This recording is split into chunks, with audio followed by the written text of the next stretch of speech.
We've just given some examples here of horror in various areas, and earlier I think we teased a few too. But I want to officially ask the two of you, what would be some key narratives? They could be film or they could be another other medium that you would put as sort of the pillars of folk horror. If you were to sort of create a bounded space and say these are sort of the core narratives that set that out, what might they be? You said a folk horror? No, I'm sorry. I meant ethnogothic. Sorry. Oh, okay. That's a good question. I think definitely like Kindred is probably one of the first ones that pops to mind because it's thinking about because we don't first of all you don't understand what the technological aspect is because a lot of times we think about time travel we think about a machine, but this is a very existential trauma-based time travel mechanism. I would probably look at something like Captain Blackman as well, which has a similar narrative. I think it's William Johnson, right? I think is his name from the Black Arts Movement. It's about a Black soldier who's injured during Vietnam, and it's almost like Black Quantum Leap, but there's not a machine. It's actually so it has the mechanics of Kindred, but it has the narrative of like Quantum Leap, where he's jumping into different bodies, and this is written during the Black Arts Movement. So a lot of people are not familiar with it. He's from Mississippi actually too. Anyway, so there's a couple that pop in my head. Probably something like Sankofa as well, the Yeah. Haile Gerima. Yeah, so go ahead. Sorry.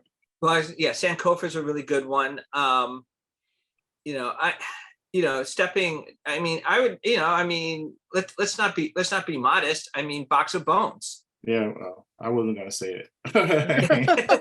Well, you only have the artwork for it behind you. Well, people didn't know this. I thought I had a bow in my head. So like that, But yeah, it's the Box of Bones. And this is the thing: this is what happened when you start thinking about like theorizing these things and creating work that actually responds to the theory, which I think is really, really cool. It's critical making exercises. Okay, well, these are the things I want to get at. This is how you build a narrative to reflect that. That's exactly what Box of Bones was. And it was a response to police brutality, actually, too. That's the other thing. It's a response to the lack of justice around the killing of Black bodies. Like, where does that rage go? And that's the initial conversation that I had with Dr. Rinaldo Anderson. And that's why, this particular narrative started happening. So yeah, Box of Bones definitely responds to it. You know what? I would go so far as to say Lovecraft Country, the movie, but not necessarily Lovecraft Country, the book. Yeah. The TV show more so than the book. Yeah. Yeah. Sorry, TV show, not movie. Yeah.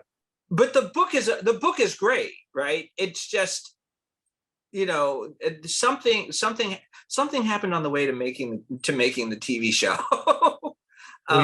Yeah, that's what happened when Misha Green becomes showrunner. She has a lot of things she needs to say. I love the fact that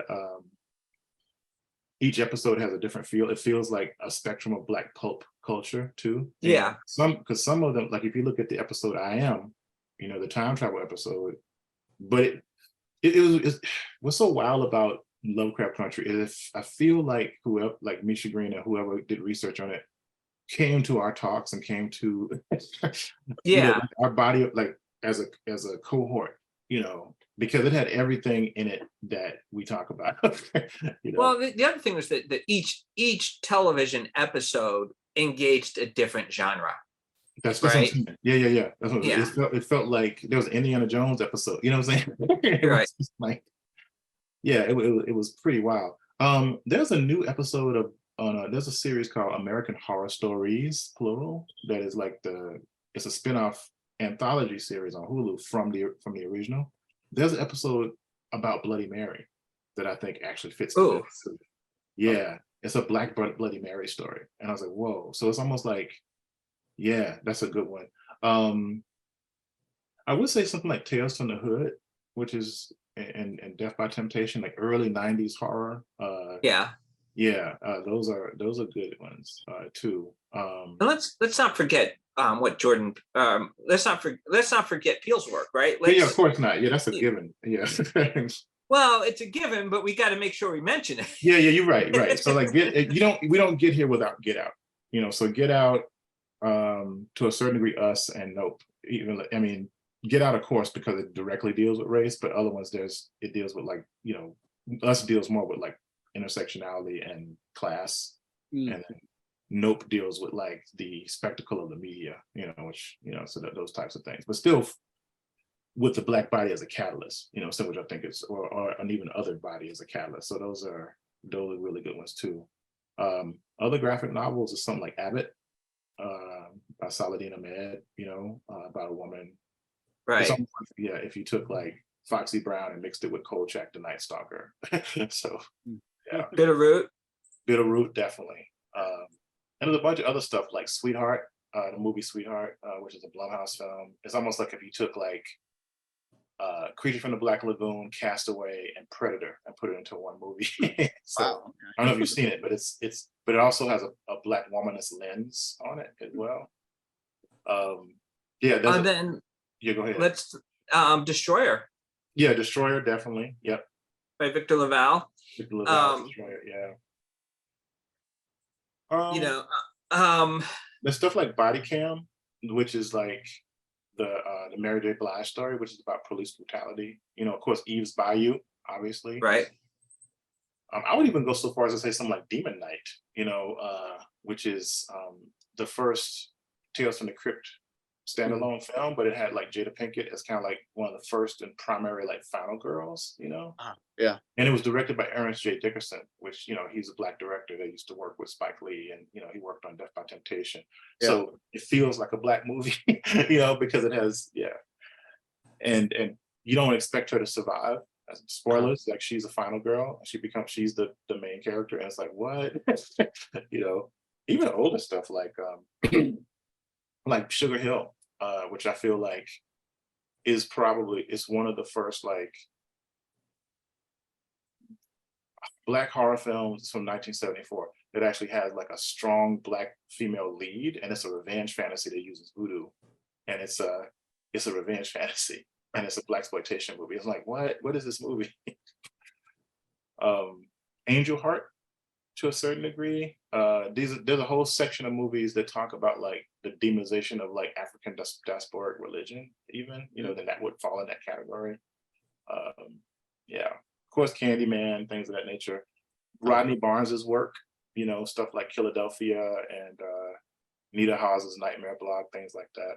Oh, and the one I recommend most highly is Nita Hawes's Nightmare Blog. Yeah, even more so, I think. Yeah, because Philadelphia is cool, but it's just like, there's something about, particularly that first arc that he deals with, which is actually kind of his love letter to Legion, the book Legion, which is the follow up to The Exorcist. Okay. Yeah, that's what inspired him to do that. And also, I would say something like His House. It's about yes, His House, I think, is also a really good one. Yeah, there's a bunch of stuff, now out there. It's like we have a embarrassment of riches. That's why we have to have a whole class on it, and it's gotten harder to actually. It's actually harder to do this stuff. I mean, the Skeleton Key is an early one. The Teddy Perkins episode of Atlanta, which is chilling. Have you ever seen it? That is terrifying. I was like, oh my God. Yeah, I mean, there's so much. The short film Wake by Bree Newsome is a good one. It's a short film. You can find it on YouTube. The People Under the Stairs, even though it's by Wes Craven. I mean, there's a cavalcade. I always talk about the episode 9 of Them because it's a very hard watch, but right. It's one that talks about the covenant of white supremacy in America. Okay. Which is actually like it's a heavy episode, but man, it really drives home what that show is supposed to be about.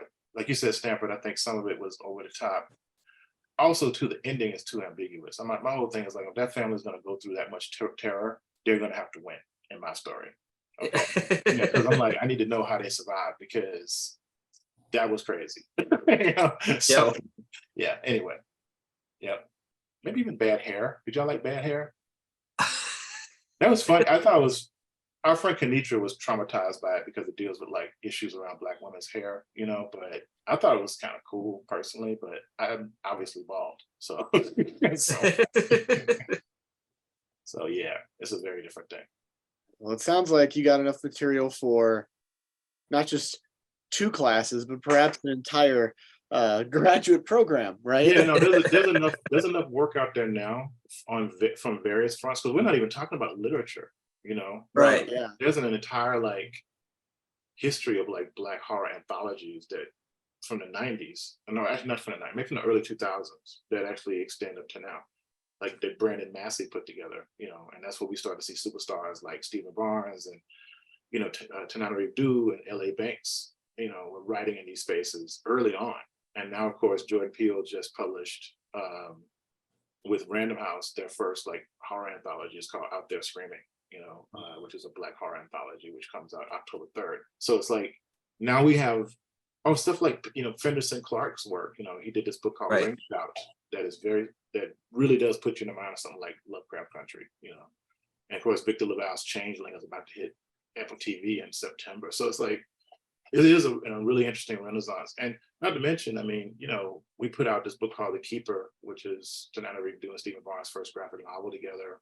You know, there's a bunch of stuff coming down the pike that we're looking at putting out. And yeah, it's booming, but I think people are seeing like the utility of what, when you look through these lenses, how does it reshape like, you know, horror in general, you know. So yeah.